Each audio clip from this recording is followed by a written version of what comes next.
we have a new segment. We haven't a name for it because we can't get stupid memes out of our heads. Yeah. But we're going to be taking. We've got Warren meets Matt. Yeah. And now we've got a little alternative that we're going to feed in from time to time. Yeah. Where it's all your base are belong to us, or what else? It's all about that base. All about that base. That buttery biscuit base. Buttery biscuit base.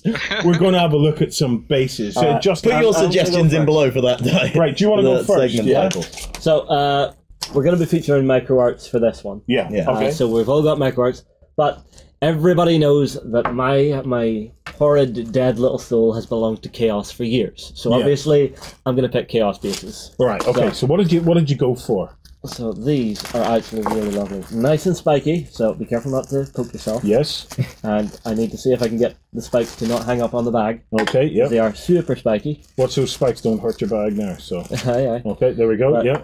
So if you show those, I'll get the smaller ones out. So but there we you've go. got nice chaosy rocks with tons and tons of spikes and chains. Oh, Justin, they are nice. And you get these painted.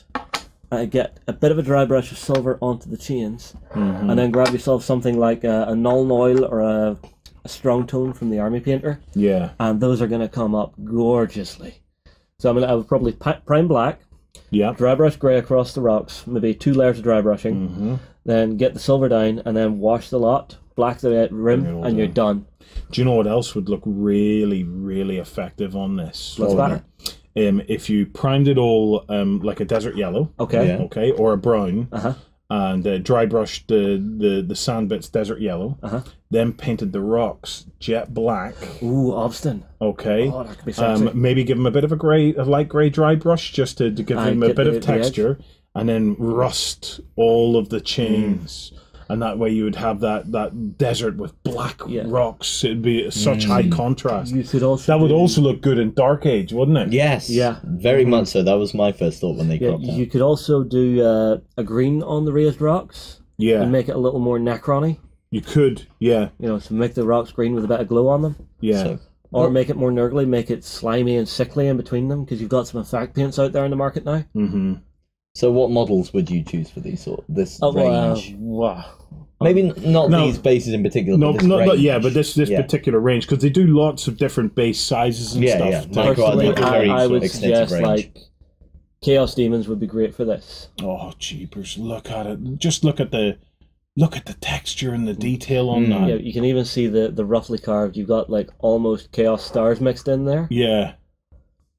Oh, that is a wonderful, wonderful looking base. They've come on so much in these last years, haven't they? Well, it's the beautiful, ability to do... beautiful resin pour on these, and the detail is just lovely. The interesting thing for me is they're able to actually do the undercuts now with whatever casting technique they're using. Yes. Because you remember, a lot of times whenever you used to see bases, the texture will go up to the edge. Yeah. But whenever this is under, you can see there's an overhang there that it has to pour down past and come back up through. So the way they've designed that is really nice. Well, the way they're doing that is they're using a nice soft RTV rubber, and they're just probably remolding it a lot of the time, so because it'll just come out. Yeah. But the casting processes have just come on leaps and bounds over the years. So definitely a beautiful range, that one. Right, I have one for you. Okay? Yes. I went for one called Arcane because I'm just really into my fantasy settings at the moment. Oh yeah. See, I think I've seen these before on some of our painted minis. And I'm into my dungeon crawlers. I and love stuff. these ones. Yes. This is exactly why I picked them because wait till you see these bad boys.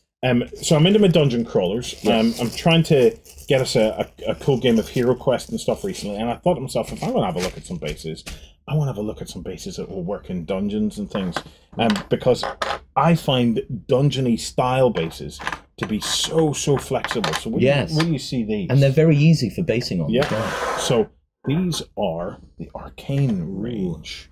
Now, will you check this out? Just look at that. So yes. Again, they come in lots of different styles. Not all they don't all have to be this oval shape. I just happen to like the ovals. I think they're a lovely looking shape. Something different, where you can base a miniature and have almost like a little mini story. Weapons on the ground or something in front of him. Tell a bit more of a story about a miniature. That was one of the reasons why I really loved when Games Workshop upped the size of the 25mm base to the 30mm base, because you're able to tell more of a story on the base itself. So the detailing of the engraving in this one I particularly like with its summoning circle. Right, Warren, check this out. Look at that. Right, here's a detail for you. Yeah. See this one? Mm-hmm. See right there between the rocks, there's a little leaf. Yeah. And you can see the veins on the leaf.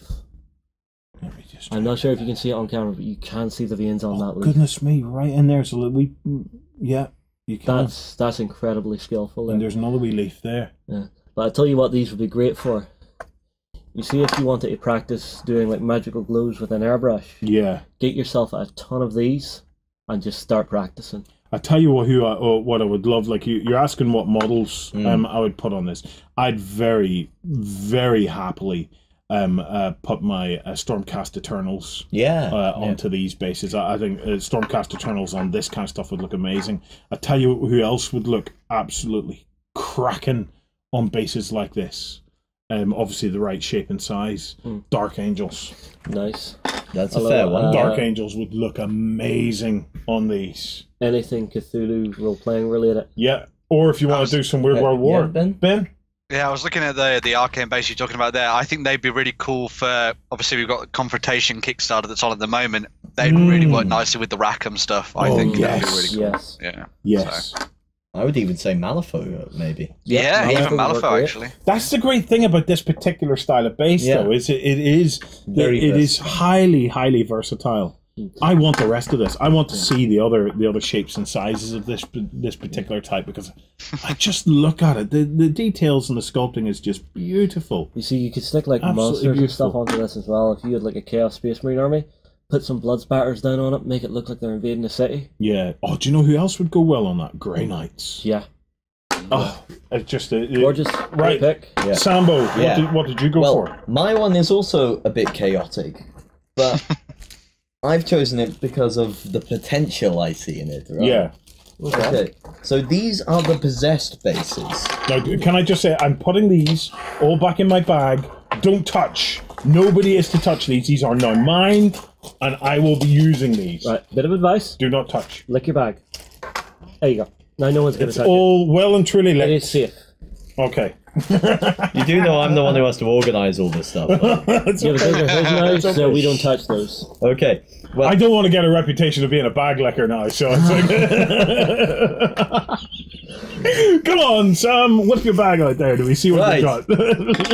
These are the possessed bases. Ooh, so these are interesting. These are obviously some sort of demon world, and you can see the energy breaking them apart and monsters starting to appear through the cracks. Tentacles and swirls and stuff look at this one in faces, particular. if you look here, Warren. Oh, dude, look at that one.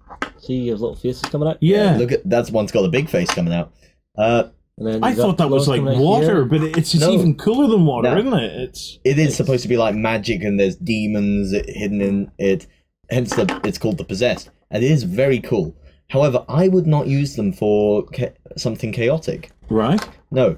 What caught my imagination with this was the most recent Age of Sigmar release, the Idoneth Deepkin. And you say how they're like water. If I reach back here, here's one we prepared earlier. Ooh!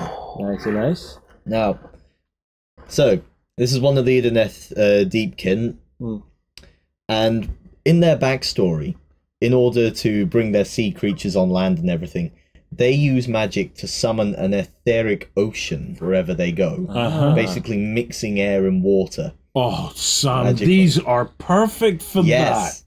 I might remove some of the... If I was to use these, I'd probably file away some of the claws and stuff. And I would... Because I'm not sure I would. I think I would even keep the claws. And do you know what I'd maybe try and do?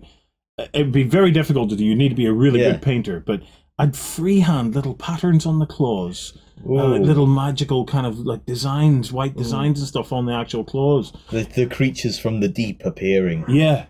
I like that. One of the whole things about them is that they do bring their environment with them. Yeah. You can end up with shipwrecks appearing in the middle of a farm if they're raiding the village. Oh, that's amazing. So I would actually put maybe some tufts of normal grass on the stone. Yeah. And then see if I can find some seaweed type things as well to fit around them. Do you know what So I'd be that tempted makes- to do?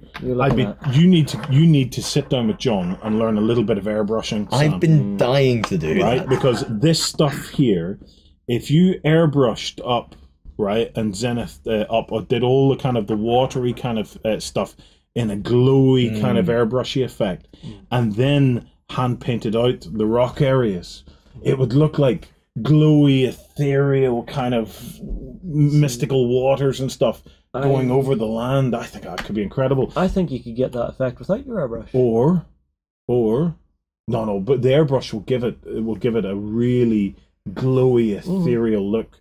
Or if you painted all the land first and then airbrushed it, if you were careful with the airbrushing, you could almost get a glow effect off it to give it the overflow.